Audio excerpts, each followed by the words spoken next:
Good afternoon, Dolphins fans. Welcome back to Dolphins on 5. I'm David Eversole, joined as always by Alfredo Arteaga of 3 yards per carry. Have a lot to report today from Dolphins Camp Wednesday.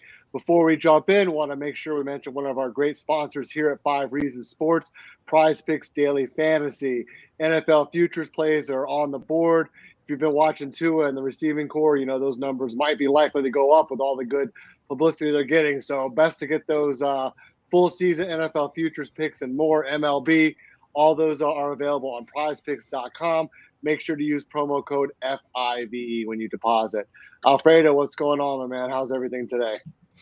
It was an interesting day at camp today. We got to speak to offensive coaches. I got to speak to offensive line coach Matt Applebaum about two rookies, Kellen Diesch and Blaise Andries, and I guess arrow up on those two guys, although, it's going to be hard for them to grab a starting spot since it's kind of obvious who are the guys that they're focusing in on as far as their starting five. Yeah, I know obviously as the camp goes on, they're going to try guys in different places and sort of see who stands out. And it's good that they have a lot of depth and a lot of guys that seem to be on pretty equal footing, at least so far. So I want to talk about two position group that really haven't been so prevalent in terms of the coverage from a lot of places. So one on each side. First, I want to start with the tight end group. Obviously, besides Gesicki there, anything that's standing out in terms of their level of play so far during camp early on with Tua? Yeah, one very obvious one. Adam Shaheen has looked great all camp. I think he's slimmed down a little bit. His body does look different. Last year, he was just giant. He was just big, very thick, very large, muscular. This year, he looks sleeker. He looks like he's in better shape. Looks like he's in better running shape, better receiving shape. And he's been a standout. He's been a standout all camp. I think Adam Shaheen has been really, really, really good at all camp. And then you wanted another standout as far as what, on the defensive side of the ball? I was looking at the linebackers in particular. Obviously, we touched on the tight end, so I figured I'd go kind of in the inverse and see what the middle of the field was doing on the defense. Yeah, on the linebackers, I would say Channing Tindall is really, really popping as of late. You could tell why they drafted him. He's a great athlete. He could run with wide receivers, really. He's one of the faster guys in the unit. I do not expect him to play too much because they're kind of set there this season. But in case of an injury, I don't think it's hopeless. I think this is the guy that can step in and perform in a pinch. Like, it's obvious why they used the draft pick on him. Like, he is noticeable. He is a good player. And I think probably contribute on special teams as well, obviously, if that's a good role for him. But excited to see how those young guys on that group develop as well. I know with all the weapons Miami has, it's going to be interesting to see how they counter that on the defensive side of the ball. So obviously we know Tua came out in the orange jersey today. How was QB1 for the Fins? Generally sharp. He had he had a good sequence toward the middle of practice where he was just sublime, really, with his accuracy and with his timing.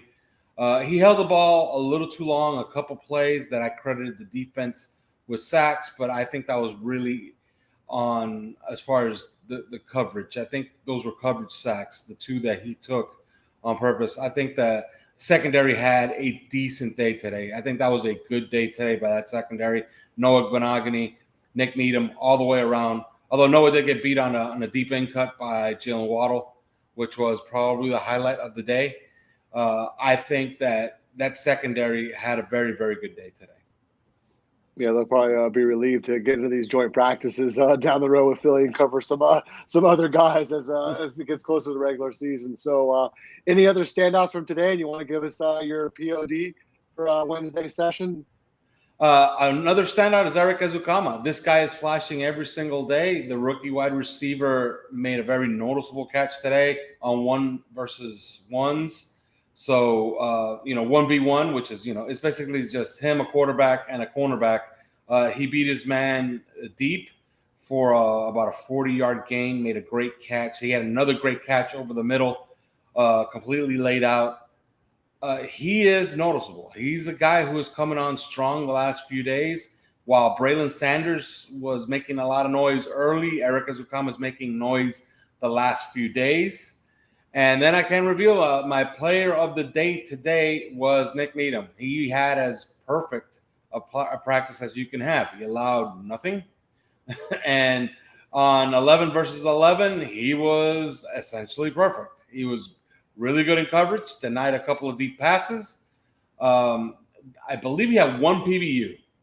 He had one PBU on a deep ball to Waddle. But other than that, he was rarely tested today. I thought Nick Needham had his best day of practice so far, and I give him my player of the practice day today. Awesome. We'll find out, obviously, who the Dolphins pick as well for that orange jersey tomorrow. Or, excuse me, Friday. No practice tomorrow, correct? And then we're back at it Friday. What's the rest of the week shaping up like? Any insight onto what fans might expect to see out there the next couple of days? Well, they were in pads today, and I would venture to guess they're going to try to get in as many as they can consecutively. So there's practice on Friday, Saturday, and Sunday, and I believe all are open to the public. So that should be a lot of fun because these practices are leading up to next week, which is a pretty busy week. They're going to be in Tampa. They're going to have those joint practices with the Tampa Bay Bucks on Wednesday and Thursday, and then they play a game, an actual football game, next Saturday. So these practices this weekend are pretty important.